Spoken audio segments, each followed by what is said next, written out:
I want you to imagine, just for a second, being at the absolute undisputed pinnacle of your career. Oh, the very top. Right. You are making $2 million for a single week of work.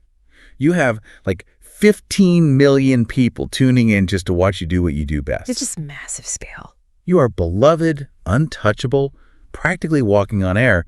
And then I want you to imagine losing every single bit of it in a matter of months. It's gone. Yeah, completely gone. Not just quietly fading away, but becoming the entire internet's biggest, most ridiculed punchline in real time. It is a dizzying fall from grace. I mean, the kind of descent that almost defies logic when you look at the sheer scale of the success that preceded it. Totally. Because usually, the momentum of that kind of fame acts as a buffer. But in this case, the momentum is exactly what made the crash so catastrophic. And today, we're unpacking the anatomy of that exact fall.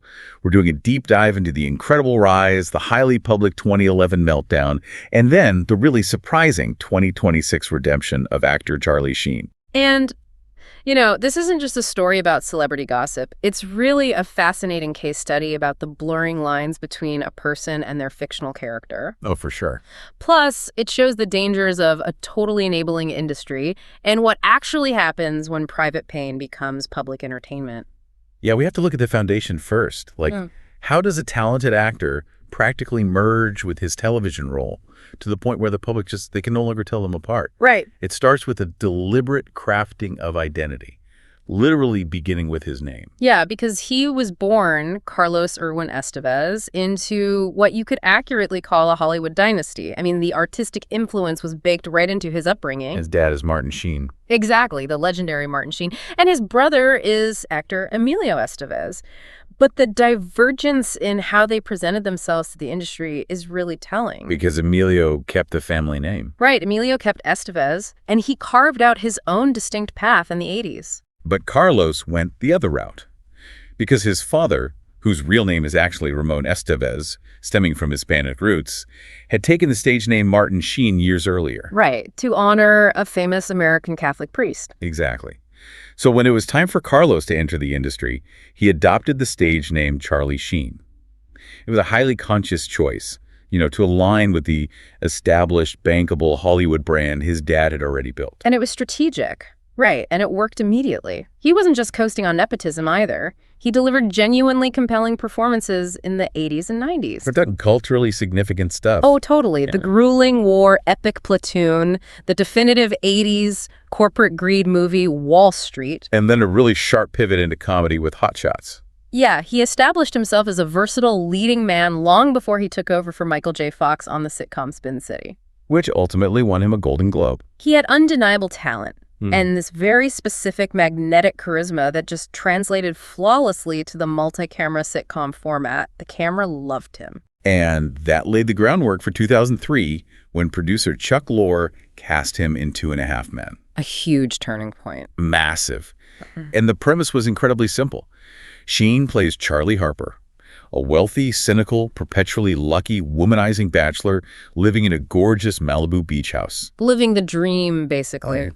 His life is a total breeze until his neurotic, disastrous brother fails at marriage and has to move in with his young son, 2.5 Men. The dynamic was standard sitcom fare, but the execution was lightning in a bottle. And that was specifically because of the casting.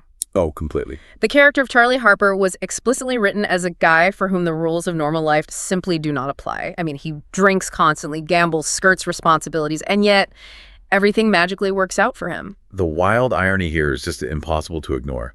Hollywood literally cast Charlie Sheen to play a sanitized, 22-minute network television version of his own life. Yeah, that's exactly what it was. It's like hiring a pyromaniac to play a quirky firefighter. The authenticity is going to be off the charts, but you are absolutely playing with fire. That is a perfect analogy. And that authenticity was the engine of the show's success.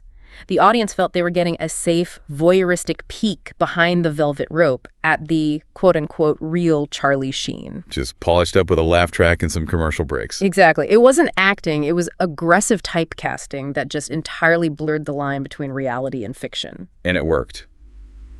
At its peak, the show brought in 13 to 15 million viewers every single week. Undisputed #1 comedy in America. So imagine getting paid $2 million an episode just to play an exaggerated version of yourself. Yeah. He had every conceivable metric of success. There's a flip side. Always.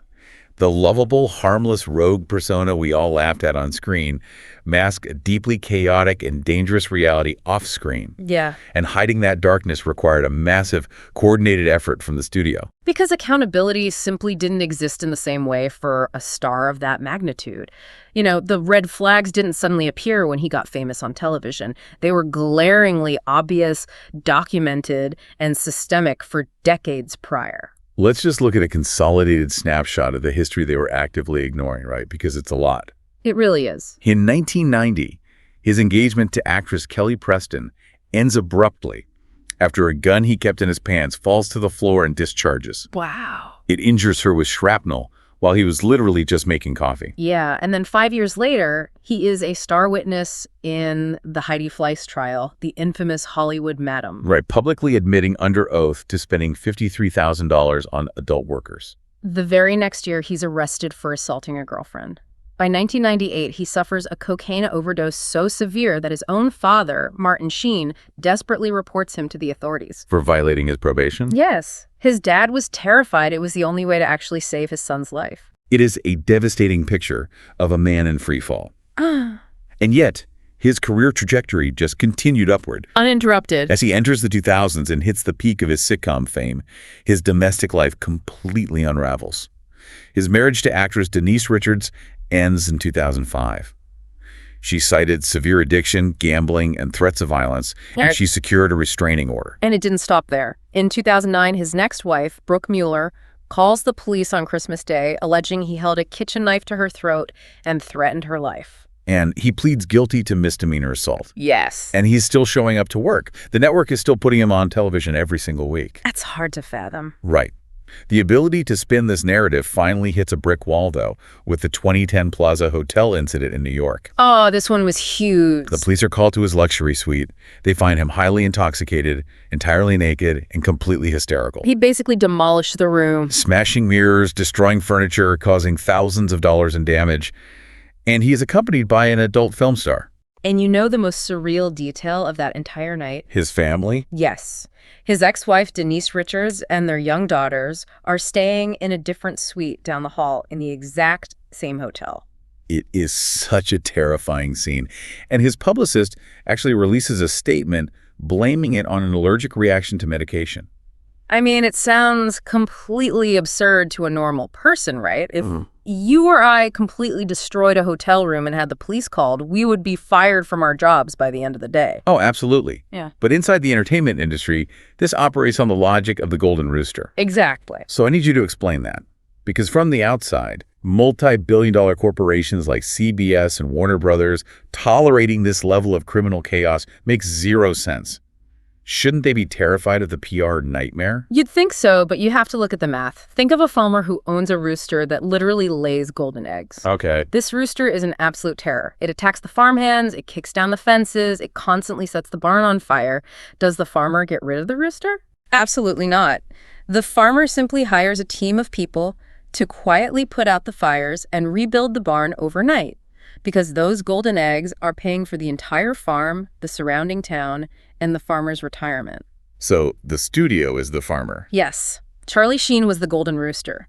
Hollywood's business model is historically engineered to insulate highly profitable stars from real-world consequences. We have to understand how television syndication works, too, to really grasp the scale of the money involved. It's staggering. 2.5 Men wasn't just making money from ads on Monday nights. Yeah. When a show hits 100 episodes, the studio sells the rerun rights to local networks all over the world. Right. So the show is playing at 6:00 p.m. in Ohio, at midnight in Tokyo, and on Sunday afternoons in London. Forever. We are talking about hundreds of millions, eventually billions of dollars in passive revenue. So a $7,000 hotel repair bill and a PR headache. They are literally just minor administrative fees compared to the syndication empire. Wow. So they just eat the cost? Exactly. The studios employed crisis managers and fixers to act as a shield. They managed the legal fallout, paid off the damages, and accommodated his erratic schedule, because keeping him on camera was a financial necessity. His personal demons were essentially treated as a deductible business expense. That is exactly how it operated. But, a corporate shield can only protect you from the law and the press. It cannot protect you from your own biology. Very true. And it certainly can't protect you when your personal breaking point makes you turn all your fire onto the very machine that is paying you. The industry's ability to contain him finally ruptured in 2011. So what was the catalyst for that final implosion? It was his divorce from his third wife, Brooke Mueller. By his own later admission, that separation left him emotionally hollowed out. Right. And to survive that profound numbness, he escalated into massive, sustained binges. He reached a point where he physically could not function on set. The network actually had to halt production multiple times just to send him to rehab. And in a normal Hollywood crisis, this is where the star goes away quietly. They issue a nice apology through a publicist, and they come back reformed. But Sheen did the exact opposite. He weaponized his fame and went on a scorched earth offensive. Oh, he launched a highly visible, incredibly aggressive, and deeply personal media campaign against Chuck Lorre, the creator of the show. Through radio and television interviews, he hurled vile, insulting, and sometimes subtly anti-Semitic attacks at the man responsible for his hit series. He bit the hand that fed him, and he did it on global television. Warner Brothers and CBS finally snapped. On March 7, 2011, they officially fired him. They cited a fear for his life and the untenable legal liabilities of keeping him employed. And Sheen immediately retaliated with a $100 million lawsuit, which, they eventually settled. And they replaced him with Ashton Kutcher. And a few years later, the writers literally killed off the Charlie Harper character by having him hit by a train. Ouch. Yeah, it was a deeply symbolic, permanent severing of ties. But while those massive legal battles were happening in boardrooms, what the public was experiencing was a surreal, relentless barrage of bizarre interviews. You could not escape them. He was sitting in his backyard smoking cigarettes, telling journalists that he was winning. Right, that he survived because he had tiger blood and Adonis DNA. He seriously referred to himself as a Vatican assassin warlock and an F-18 fighter jet. And to understand why this became such a massive cultural phenomenon, we have to look at the technological context of 2011. Oh, totally. The internet was changing. Exactly. This was the true infancy of modern social media. Twitter had just evolved from a niche platform into a global water cooler. The architecture of memes, taking a quote, slapping it on an image, and sharing it instantly was just taking off. It was arguably the world's very first participatory, real-time internet pile-on. It was like watching a horrific car crash in slow motion. But instead of anyone pulling over to call for help, millions of people were just standing around making bumper stickers out of the wreckage. That is the tragedy of the spectacle right there. Millions of people were watching a human being endure a severe, acute mental and physical breakdown. But because he was fabulously wealthy. Yes, wealthy, historically untouchable, and speaking in these absurd, highly quotable riddles, the cognitive dissonance allowed the public to consume his crisis purely as comedy. The reality of his pain was entirely erased by the entertainment value of his delusion. Exactly. But there was a deeply guarded, life-altering secret operating in the background during this exact same time.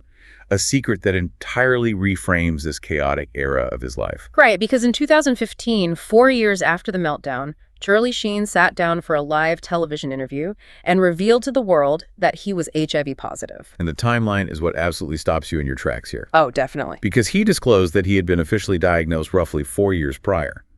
That places his diagnosis right around 2011. The exact same window as the catastrophic public meltdown, the firing, and the tiger blood interviews. He was very careful in that 2015 interview to explicitly separate the two events, though, right? He stated that the virus itself was not the cause of his erratic behavior. He did, but he simultaneously revealed a staggering piece of context. During those intervening years, he had been the victim of a massive, relentless extortion ring. Unbelievable. He admitted to paying nearly $10 million to various blackmailers who were threatening to leak his medical status to the tabloid press. I just have to pause here. He claims the diagnosis didn't cause the 2011 meltdown. But how can we possibly take that at face value? It's hard to separate them. Think about the sheer human element. You are simultaneously dealing with a life-changing, historically stigmatized health crisis. And at the exact same time, you are being actively extorted by people inside your own trusted inner circle. How does an extortion ring even operate at that level? Well, extortion in the celebrity ecosystem relies heavily on proximity and leverage. Stars of that magnitude often surround themselves with unregulated entourages. Assistants, party guests? Yeah, acquaintances who sign non-disclosure agreements. But an NDA is only as strong as a person's fear of a lawsuit. If a tabloid is offering $1 million for a medical secret, loyalty just vanishes. Wow. So the mechanics of this extortion meant Sheen was living in a state of constant suffocating paranoia.